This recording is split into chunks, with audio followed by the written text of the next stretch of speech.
Now it's okay. Now Yeah. it's okay. Yeah. So, Yeah, so you. yeah. I think it was a very one of the best fascinating webinar that we had. I really enjoyed. This is the best, and I think 10 years seems to have worked well.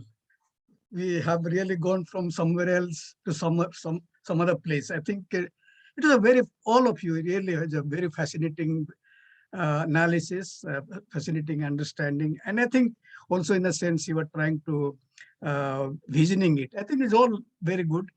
Of course, you know, to be very frank, I really liked it. So let me congratulate all of you. Really liked it. Uh, my own, it's very difficult to talk about each say, but I think just one or two points that I just clarification. I think uh, uh, I think but scam. I think just thought. I think just give some thought to the fact of as to why Meghalaya is a little exceptional vis-a-vis, let's say, Nagaland or Mizoram. I think you have to give some thought to it because Mizoram is the only state which is like Nagaland. Meghalaya is the only state which is like Mizoram and Nagaland in terms of the population. And you have a sixth schedule, whereas others don't have. And sixth schedule, if I'm not mistaken, the law passed by the parliament and even the law passed by the state legislatures, supposing you were in Assam, then it would not have been applicable to the six scheduled areas.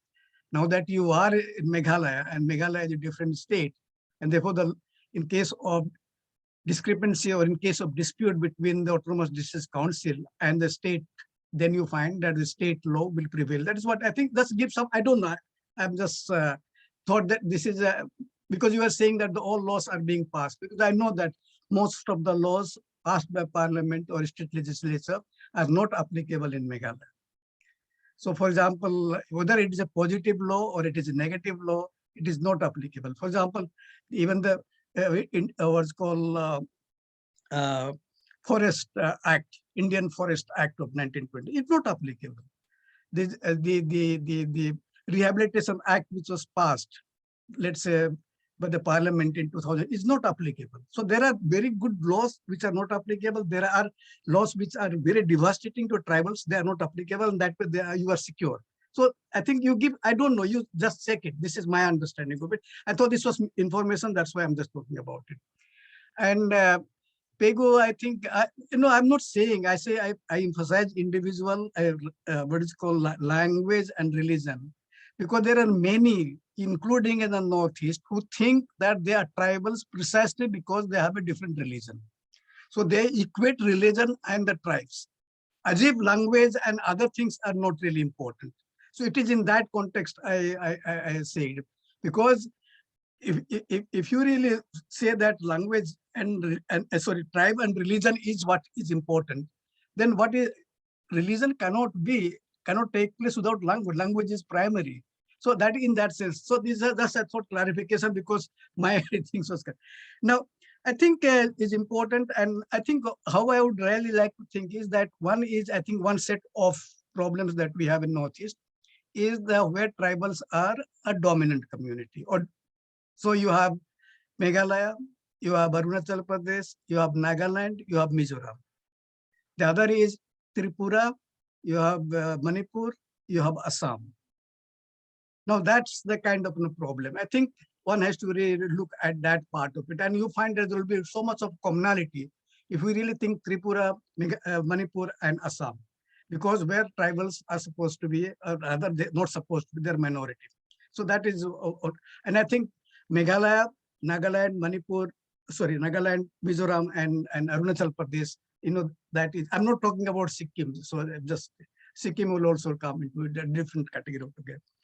I think it's important for us, and just coming to envisioning, I think we have to, categories that have come is the state. State, I can see it, and we are part of the state. But the state is, we have also a Indian state and we have also a provincial state.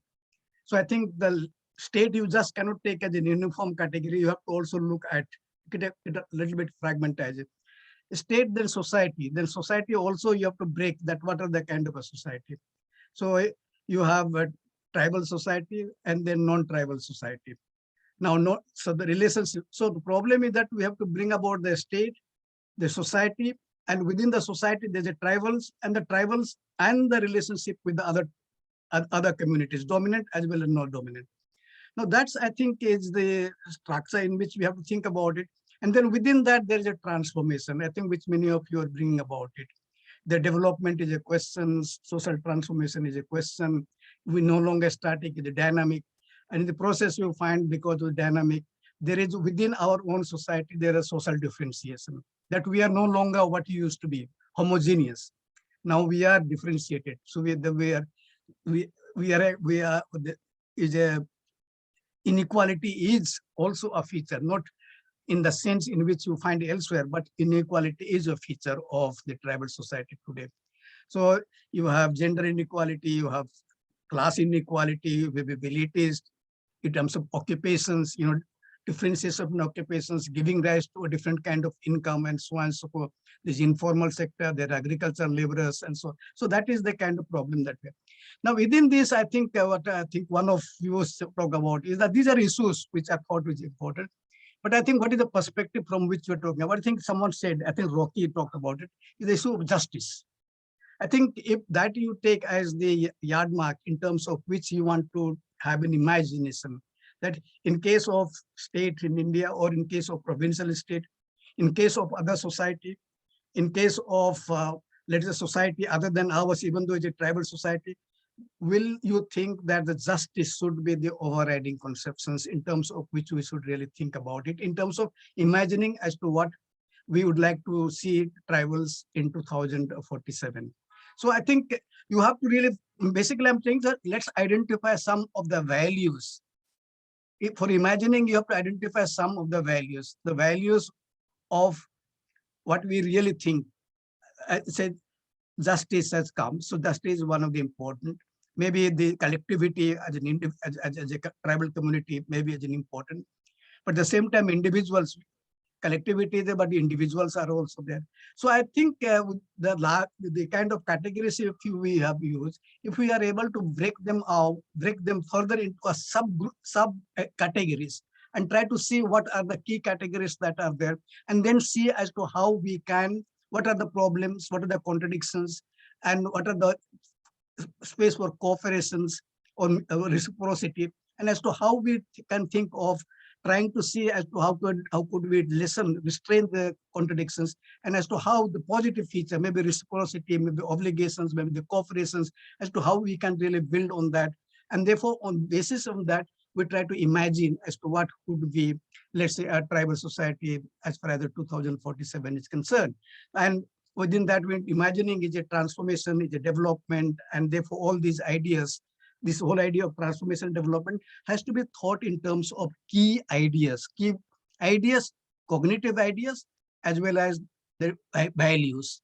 I think this is what we have to identify to my mind in terms of, so all those things were there, but I think we have to try to see loose end and try to work out a sort of framework within which we will try to envision ourselves. That's what I think. So I don't want to take time because others may also participate. Thank you.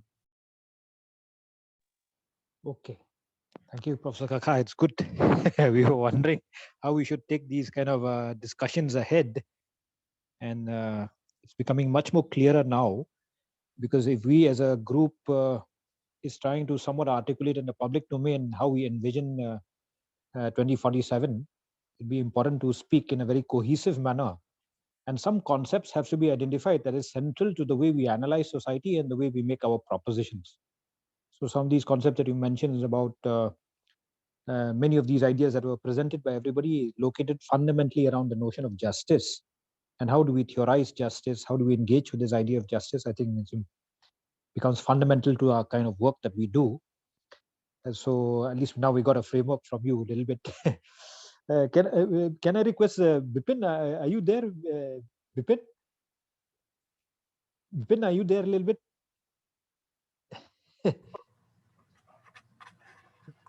Yeah, yeah, yeah. Definitely, it was very, very interesting to listen to all the presentations. I think uh, presentations were very, very high level articulation and imagination, even if it was coming from the personal location as an individual level. I think it was um, it gives us a very, very important insights that when it comes to Northeast, now these five presentations has given us a glimpse of the issues, and also some of the, as Professor Kaka says, some of the values. I think very, very important for me to look at that if we are visioning for 2047. I think one of the important things to do and begin with is to see that to lay down what is our present status, what is the base. From here, how do we vision ourselves to 2047? So one exercise, I think it becomes very important for us to look at that, where are we today, the present status. And I think in all the presentations they have tried to share some of the key issues. They have said in all with respect to all the states, whether it is Tripura, whether it is Assam, whether it is Meghalaya, whether it is mm, what was Manipur. that? Manipur. Manipur. Manipur. I think they have tried to lay down the context, and I think that becomes very, very important for us to remember when we are trying to vision ahead for, say, 2047. And I think some of the insights which have come up as part of our imagination, I think very, very important points they have raised, and few things cuts across language, culture, education. I think it is cutting across, land is cutting across, and some of the tribal values are, I think, cutting across. I think we have to um, identify some of the key values or key ideas. I think we have to see and formulate our imagination. I think when we complete this circle, I think we'll be able to see that how from each region and within the region in each state, what are the key elements, whether it is perspectives, whether it is key ideas, cognitive or values, as Professor Khaka says, what are the things emerging, and from there probably we'll be able to draw a broad imagination, and within that the broad imagination, how there could be diversity or complexity, which could be taken care when we are visioning for 2047. I think so. I think broadly, I think this is what I feel. But it is a very, very good beginning, and very level of discussions we had, and we listened to these deliberations. So I'm looking forward to our remaining deliberations across regions, and I think it will be very, very powerful document or reference for either it is state, government, communities, people, to look at that. Okay, what this TICI thinks as the visioning 2047. Whether they accept, reject, fine. I mean, I think we cannot do anything on that, but I think at least it will show that how the tribal or Adivasi scholars, intellectuals are trying to express or articulate their vision 2047. I think it is going to be very, very important and significant from that point of view. Whether somebody accepts or rejects, that is different issue. So I think I'll stop here. Thank you. Okay. So thank you, Professor Kaka. Thank you, Professor Bipin. I don't think we will go into question and answers too much. I will request the presenters, if it's possible at this point in time, Biswaranjan, Dr. Rocky, Dr. Lavinia, Dr. Batskem, and Manoranjan, if you can just intersect and just co-reflect a little bit after hearing what others have said, if you can take 2-3 minutes each to just bring in some core kind of an issue in which you see intersecting with other realities in which we can bring together. I think Professor Kaka has already given us a little bit of a framework how to work on this issue. And Bipin has also given us some kind of a direction of how we should move ahead and how others webinar should actually take forward this particular task we have laid today. So can you take 2-3 minutes each just to kind of reflect again on where do you see you intersect outside of your reality now? What are the kind of issues? Can we start with Biswaranjan a little bit, and then we can move to Lavinia, then Dr. Rocky, and then Manoranjan, and Batskem also. So Biswa, can you give some quick thoughts? Yeah. Thank you so much again. Some reflection on, after listening to all the panel members. Like, for example, like when Manoranjan has spoken on tribes, indigenous people, and also somewhere touching on Adivasis. So now here comes the contextualization of the category I see, even within the context of Northeast. So what is tribe and what is indigenous seems to be quite contextual, experience that I'm seeing, because from Manoranjan's presentation, I'm seeing that there is a more emphasis on the category tribe, with grounded on people's experiences from Assam's context. From Manipur is different, also almost the same. And so whereas in the context of Tripura, I've come across many places during my fieldwork that people would like to use the category indigenous. When I started, with our kind of understanding, I went to the field and I was using tribe, different places, because it connects very well with the state, ways of understanding using the category, because it gives special constitutional guarantee on that particular category. Then there were also there was a movement that even like a movement called Halok, an organization, when I was there with them while I was in the field, they even made a song saying that stop calling us scheduled tribe, call us indigenous people and all of that. So this experiences is some bit very unique, the uses of category, first of all, cutting across with other discussion as well. There's one point, and another one is, I see there is something cutting across from all the panel is something seems to be quite foundational. Land, language, you can have governance, where sixth schedule is being experienced, like Batskem. It's very nice to hear from him saying that how he was even making a comment that people are saying that 371 is much better than even sixth schedule. I was kind of thinking, how this could be related in other places as well.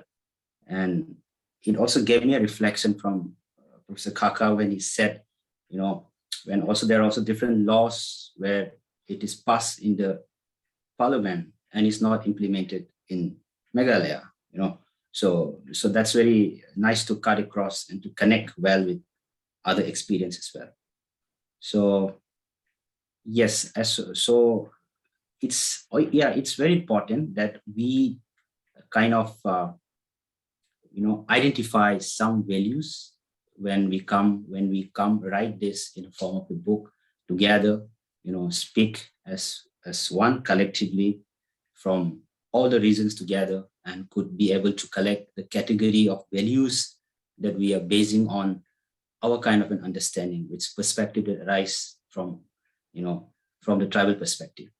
So I hope as we go across, as we with different kinds of talks coming from different regions, Central India and other places, then probably we could slowly reflect on this.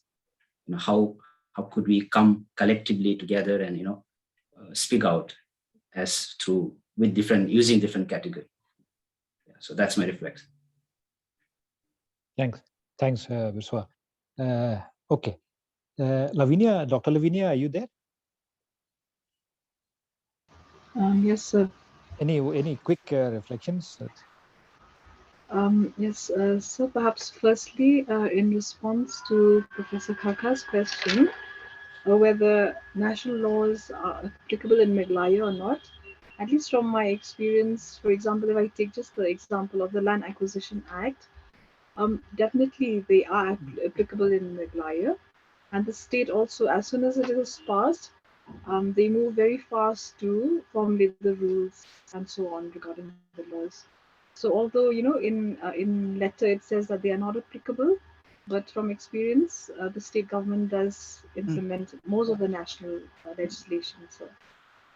So apart from that, so I think the other commonality that I can draw from other presenters is that of from Dr. Zipao's presentation when he speaks about development. I think that context of development for whom is very important.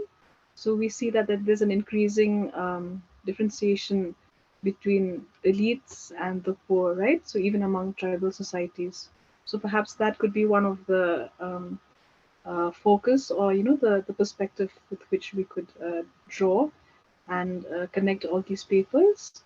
And I also appreciate Dr. Virbo's presentation about the district councils, the autonomous district councils, and the role of traditional institutions. It's very true that it is the traditional institutions that are the main managers of land, for example, in Meghalaya, with the role of the district councils mainly coming in as codifying laws which are not which are hardly used in the state.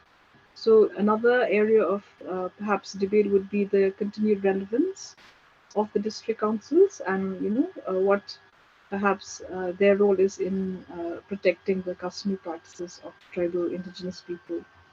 And apart from that, I think as as Mr. Biswaranjan has also stated, land, language, culture, that is also a common thread that I can see across the presenters. I think I'll stop with that, sir. Thank you. Okay. Okay. So we, Dr. Rocky, your quick thoughts. I'd like to thank Professor Kaka and Professor Jojo for giving us something food for thoughts to reflect upon, especially when Professor Kaka was talking about the thoughts and injustice, values, and the ethos. I think that's really important for us to reflect upon it. So thank you, Professor Kaka, for for being with us all the time and giving us all these values and food for thoughts, and so that we can carry forward. And coming back to our presentations and reflecting on it, I think what Biswaranjan Tripura has also pointed out, the question of land is cut across all the northeastern state. But here I could relate more to the state like which Professor Kaka also pointed out, Tripura, Manipur, and Assam, where tribes are in fact the minority. And if we look at the concept, those states where 6 schedules are not applicable, like in the context of Manipur, there is a Hilera district autonomous district council was passed by the state legislative assembly.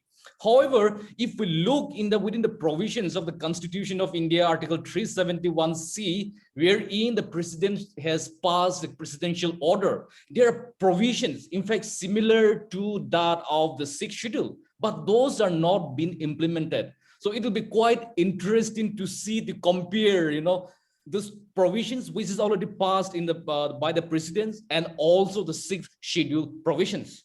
And the other aspects which I could see is in terms of the political representations of tribes, like political representation in the state legislative assembly, with that of Tripura or also in Manipur, and other aspects which also comes are quite in commonalities that are constitutional provisions which are there but not implemented in letter and spirit. So I think that will be interesting for us to look at, also map out what are the constitutional provisions applicable to the tribal in the context of India and also specific to the Northeast.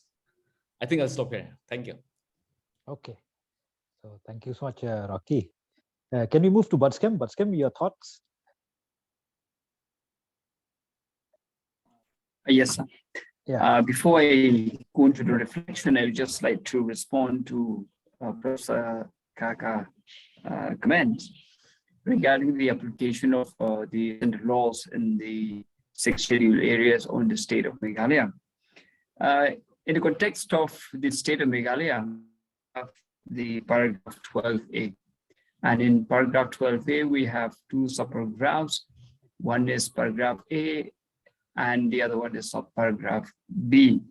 And if you look in the context of subparagraph A, 12AA, it states that in case there is any conflict between the law of the state legislature and the laws of the autonomous district council, it is the state legislature's law that should prevail.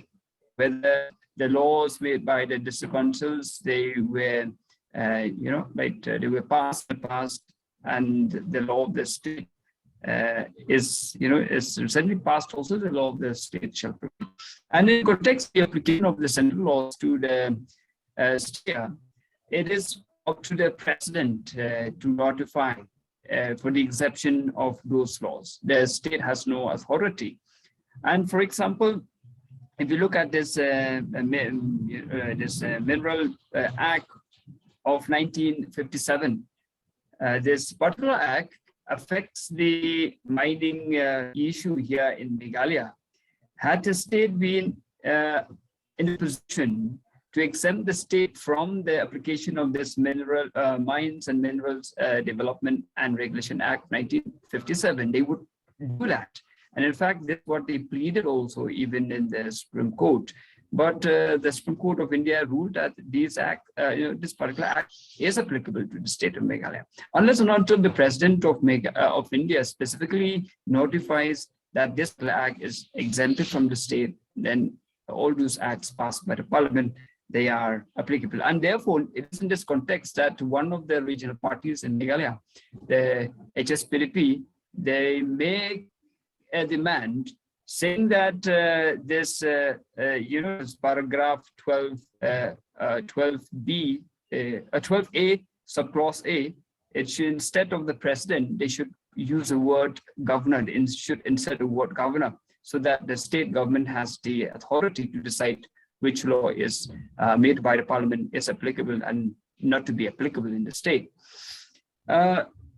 I thank Professor Kaka and Professor Jojo also for making the comments on our presentations. And what I can find from the common thread that we have in all our presentation is the idea of justice as correctly by Professor Kaka. All of us, in spite of the different. What's Kim, you are a little bit.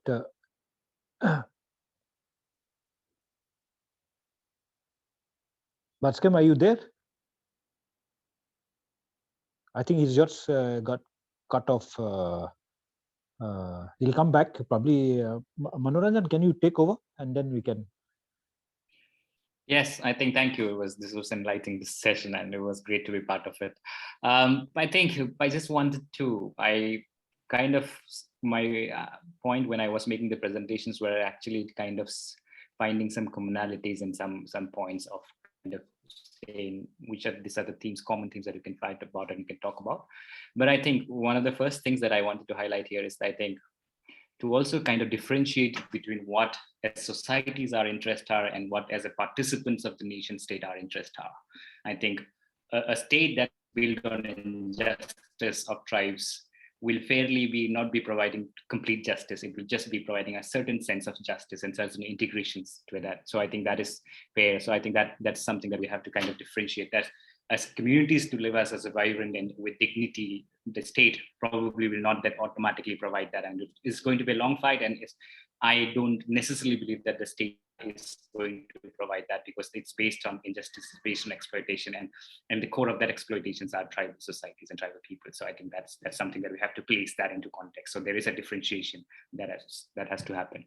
Second part, I continue with Mr. Ranjan's point also, where he picked up on my also. I think the larger solidarities that we talk about as communities, I think is very, very important.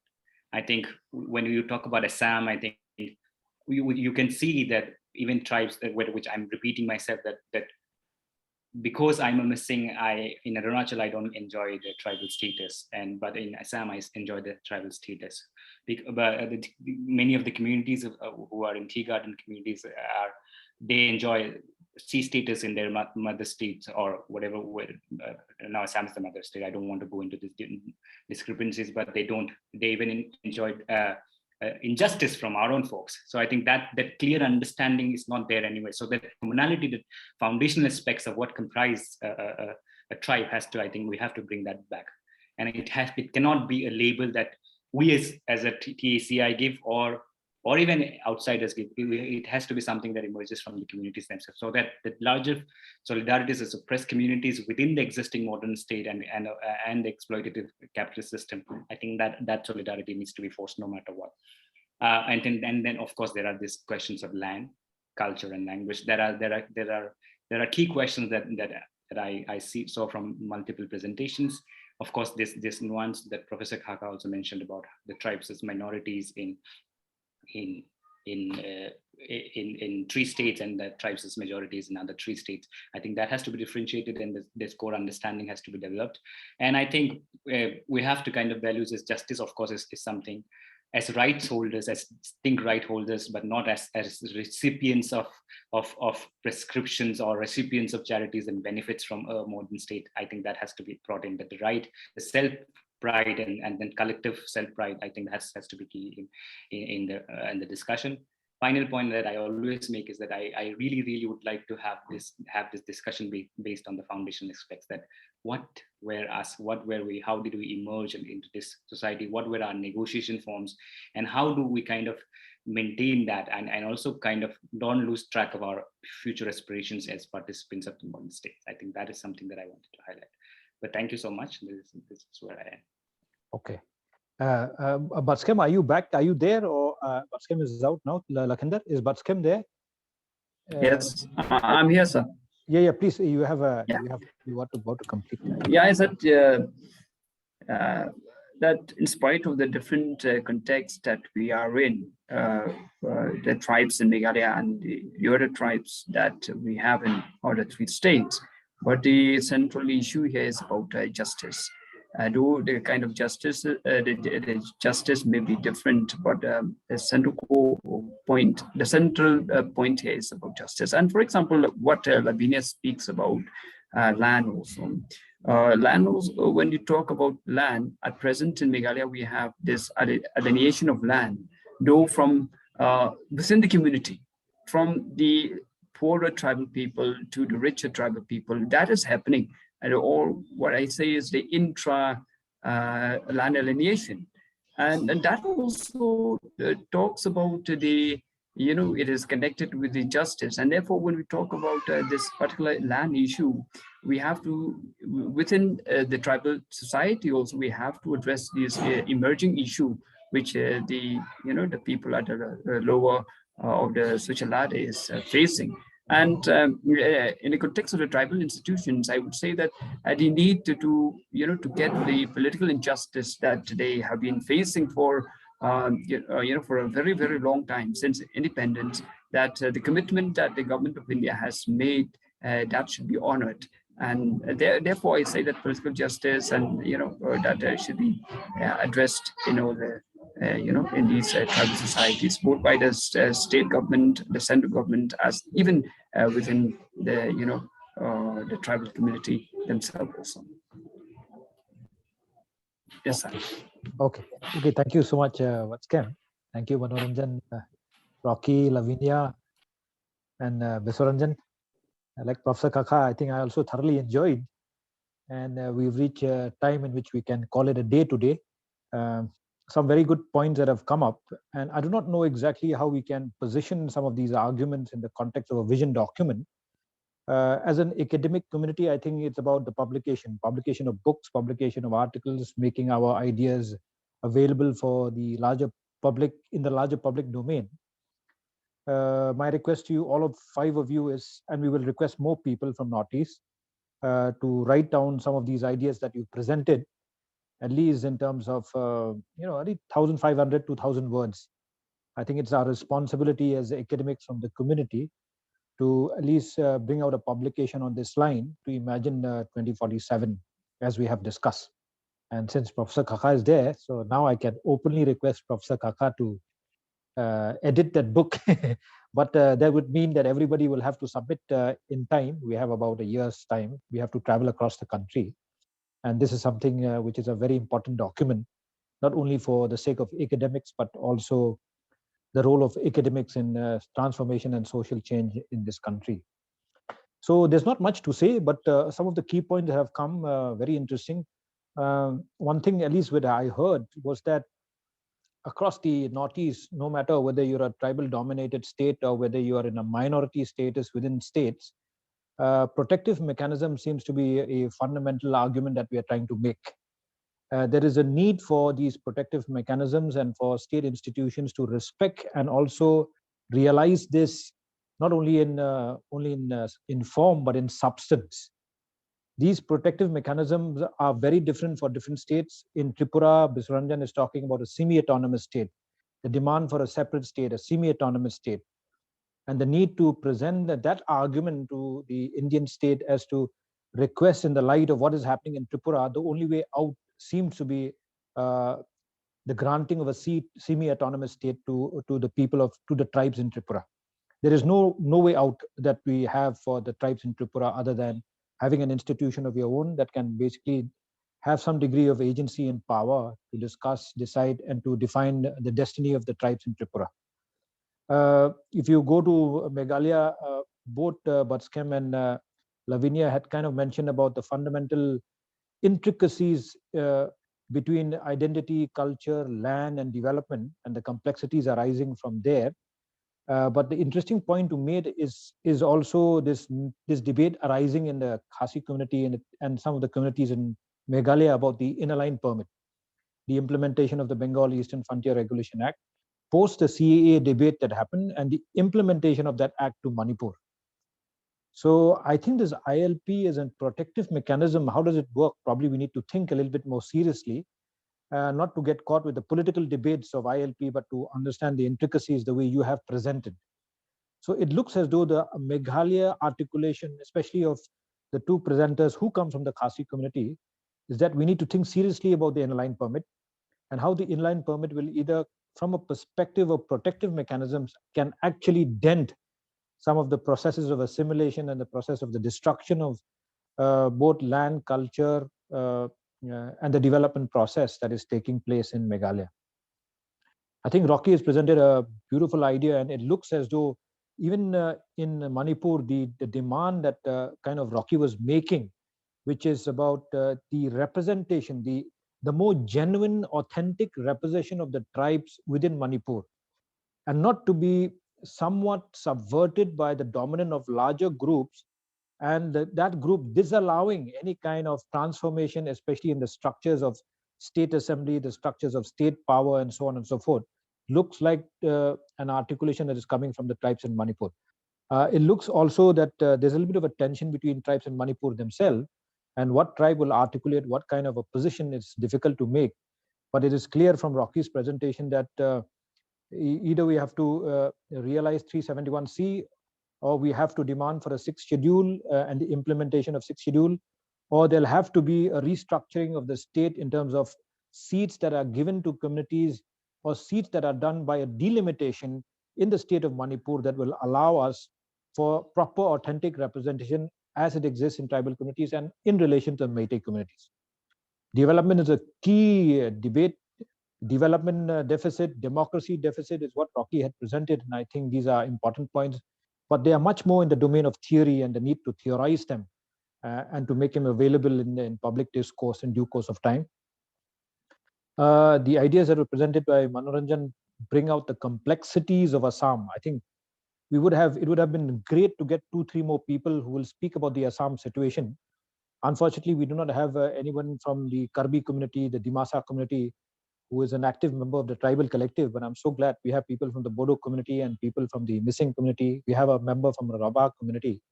I think for Assam, we need to call another gathering just to discuss Assam, because Assam is too complex an idea. And between this division of the hill tribes and the plain tribes, we cannot make a single kind of an argument of what exactly the tribes would need, because they're located very differently, both in the state as communities and in the larger process of assimilation into the larger caste society. These elements which Manoranjan has presented, which is about assimilation in the larger caste society is also a theoretical debate which we need to do and engage with in the tribal collective. So these are very interesting arguments that are put forth. Bipin and myself will kind of consolidate them into a document and to allow us to basically put some of these demands that are coming from the community in a very very analytical but in a theoretical manner. I mean, we are an academic community. Us is not we are not a political community in the sense other than an academic political community. We have to put all these demands very clearly, and as a collective we have to submit them to the state institutions and see that our voice is heard. And like Manoranjan said, it cannot be about us without us. We have to be part of this debate, whether we are accepted or not accepted, that's a different issue, but we cannot remain silent on some of these questions. The last point which I want to make just before we end for today, I think we have saturated many ideas, is that we are moving next time to Chotanagpur. We are moving to central India, and we have to get a lot of people who will basically speak about central India and articulate the voice that is coming from there. And we have somewhat got a framework today from what Professor Kaka has given, and also what Professor Bipin has kind of laid. We will move with this framework to central India and see what the central India voice is saying. And like the way Biswaranjan said, we will move around what central India has to say about categories, identity categories. We will move for what central India has to say about land, about development, about transformation because of technology, because of displacement. We will move into forests. We will move into acts of the state and the implementation in central India. So this is where we will move next. And slowly we will move to the south, we'll move to the west. We have Pandurang here from the west, and we are mobilizing more members from the Gujarat, Maharashtra, North Karnataka, and South Rajasthan, including partly Madhya Pradesh, to kind of speak about that reality. So this is where we are going to move in the future. A lot of theoretical issues that have come up today, and most of us are students of Professor Kaka, so we pick his idea and then we theorize a little bit here and there. But one thing that has come out very clearly is this idea of how development is conceived, the development paradigm, the way we speak about it, how it is in contradiction with state paradigms, and this conflict arising out of the state as an idea and state processes in terms of development as a framework, and tribal realities and how they envisage their own development is coming into a conflict to a great extent. We need to theorize this. This notion of assimilation integration is a continuous debate, but we have to speak at it, as some put it, in the light of modernity. And how do we begin to conceive and think about this idea of modernity? There is this idea of that some have presented, especially Biswaranjan, about settler communities and colonialism, and the need to decolonize, at least theoretically, is another very interesting theoretical debate has arisen today. Then this question of culture, language, land, relationship around epistemology. I think the epistemological debate now has become fundamental to understanding and theorizing tribal realities. We have to go there in order to be able to unravel and unpack some of these complex realities that we experience. Governance is another area which we need to theorize. Something that came out very interestingly in the theoretical realm is this notion of engaged governance, a governance that is not only close, that not only seeks participation, but seeks the proactive engagement of tribe in the governance process. So this idea that Burskham presented about local self-governance, traditional institutions, and the recognition of these, I think this is a theoretical issue which we need to theorize and debate to a great extent. Last but not the least, it is clear that we need to keep our narratives alive, whatever be the case, however invisible we might be. There is a beauty in margin thinking. There's no need to conceive a center or a mainstream. The mainstream has nothing to teach us. The mainstream is saturated in terms of ideas. The mainstream doesn't have anything innovative in order to explain realities that are experiencing on a day-to-day basis. Theory and epistemology and all to do with knowledge and knowledge production has moved to the margins. We are the real knowledge producers. We are the people who have the lived experience of the production of a new knowledge, a knowledge that is healing, a knowledge that is inclusive, a knowledge that is respectful of diversity, a knowledge that dialogues with each other. And that is where we need to conceive ourselves. We are saying something very, very fundamental, something very different. As I said, mainstream ideas are saturated. There is nothing that they can teach us about how to live a good life, how to live a good society, how to organize ourselves well. As theorists from the tribal communities, the time has come to now look at these issues in a little bit more detail and begin to produce knowledge about these processes. So with these few words, I call it a day today. I'm so thankful for everybody who has come, and we will keep everybody informed. There are so many people who have come today who are not member of the Tribal Intellectual Collective. I request them to participate actively. The Tribal Intellectual Collective is an open body for anybody who's interested in academics, in knowledge production. This is not a place to play politics with each other. This is a place for us to engage in knowledge production. There are many very serious people in this particular group, and I hope that they will connect with us. They can write to us, and we can connect, and due course of time we can proceed and enlarge the tribal collective. So with these few words, I thank Professor Kaka for coming today, Professor Bipin, and I thank all the 5 presenters and all members of the collective, and all of those also who have come to participate, whether you're whatever community, doesn't matter, you're a tribe, non-tribe. We look forward for everybody to come to participate in this intellectual celebration of the tribal reality and its ability to produce new knowledge that heals. So with these few words, I will call it a day today, and thank you so much everybody for coming. Thank you. Thank you. Okay then. Thank Shall you, we sir. call it? Yeah. Bye then. Bye, Professor Kaka. Bye, Bipin.